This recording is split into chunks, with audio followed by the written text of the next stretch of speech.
MGM, played a lot of poker at Bally's. I stayed until the Washington-Oregon State game was over. Washington won by 2, still undefeated, 1 regular season game left. Anyway, along the way, got my hours for the PAT tomorrow. So I'm thinking, because I wanted to show that, I'm thinking I will show you exactly 48 hours.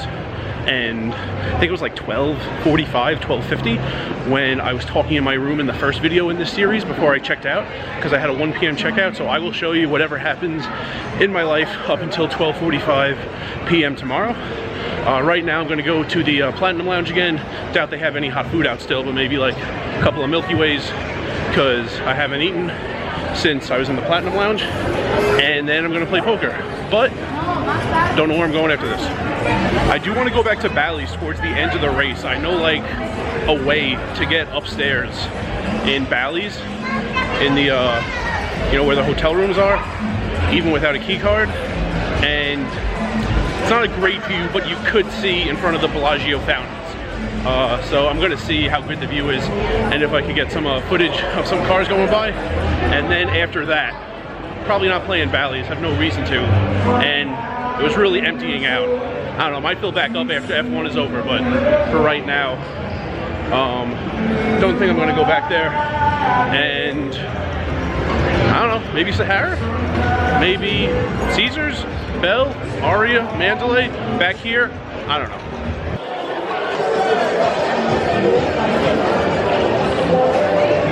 Can't believe there was still hot food in there this late, so I had some, and of course bringing some back to the poker room. 2 cups, 2 forks, mostly chicken, but there is a tiny bit of pork belly and a tiny bit of tenderloin for some of the floor. Played an hour, 52 minutes. I'm gonna head back to Bally's, all over the place today, MGM, Bally's, and back, because I'm gonna go to a place not a lot of people know how to get to without the proper supplies, and see the view I could get of the track. Also, shout out to Tony. Last 2 years we played a lot at Bally's and MGM. Lately, see him a lot at Bally's. He said the videos were recommended to him lately on YouTube. And I was just playing an MGM table with a dealer was playing, an MGM dealer was playing, and he said someone thought he was me. Someone asked him one day, "Are you a poker nomad?" So, shout out to the guy who thought that dealer was me, I guess. I'm gonna head to Bally's now. Okay, on the 19th floor in Bally's. You might call it Horseshoe, you might call it Flor 19 if you only speak Spanish. Let's see what the view is like.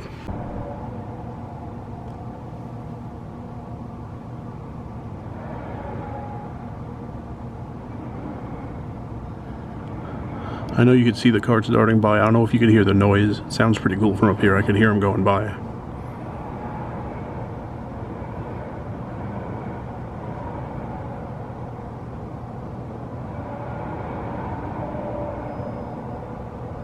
It might not have been the greatest view of all time, but no one was up there, and it was cool. And I'm sure it was probably better when I was walking over the bridge between Bally's and Bell yesterday to see the headlights like coming straight on, and to hear it. I could hear it up there. I don't know through the camera if you could hear it from all the way up there, but it was still cool. And that's about it. Race is over, judging by what's going on the TVs. And that's a wrap on F1, I guess. I'm gonna head back to MGM. I feel like it's gonna get packed like it was last night. The tables were starting pretty late. A lot of people walking through the casino after the qualifying round ended last night. So I'm gonna head back there, and part of sleeping in your car is being so exhausted it's easy to fall asleep. So I'm gonna go back there until I can't stay awake anymore. And then I'm gonna go to sleep in my car, and then I gotta be back here in Bally's where I am right now for 10 a.m.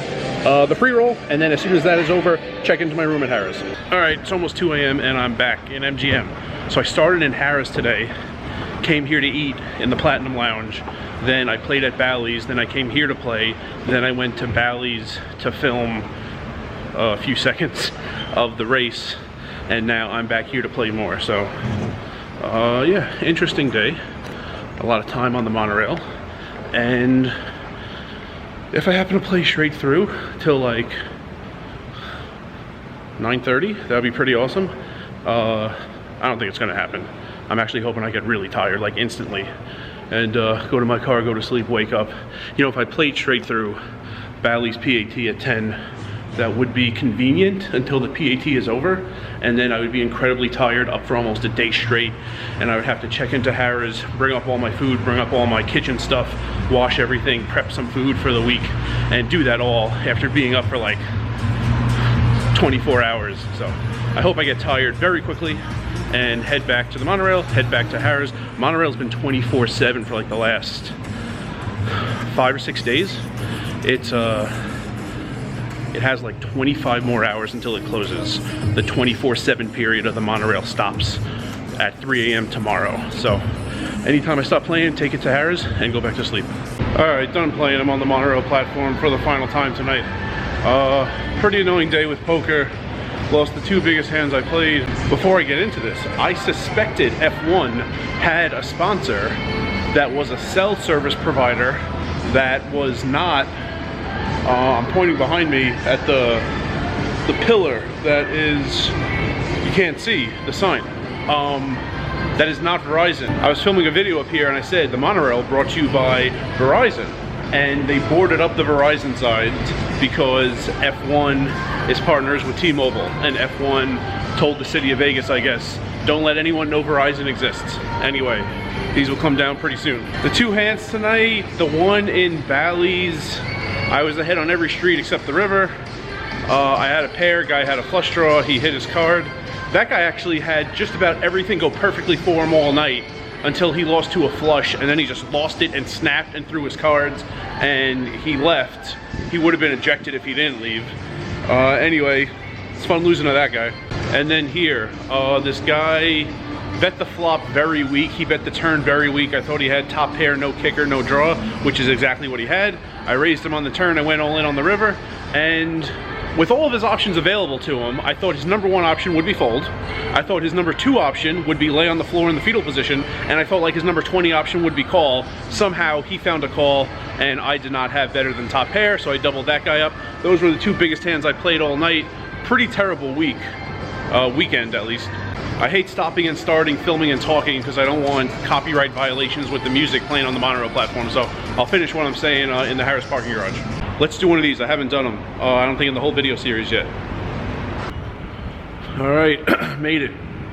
You know, it's interesting. So my plan to not leave the strip for like a 10-day stretch from 2 Tuesdays before Thanksgiving to the day after Thanksgiving.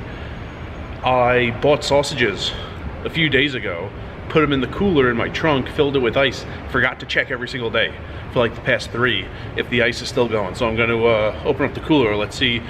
I mean, the water should still be cold, but if all the ice melted, I would just go into Harrah's and get more ice. Forgot to check, so I hope the sausages are okay. Let's check. Yeah. Between that trail mix bag that's holding onions and that blue cheese, I see ice still in cubes. Yeah, it's plenty fine. It's tough to like hold this up, and the trunk is kind of broken. I got to hold that up with my right arm, but yeah, it's looking good.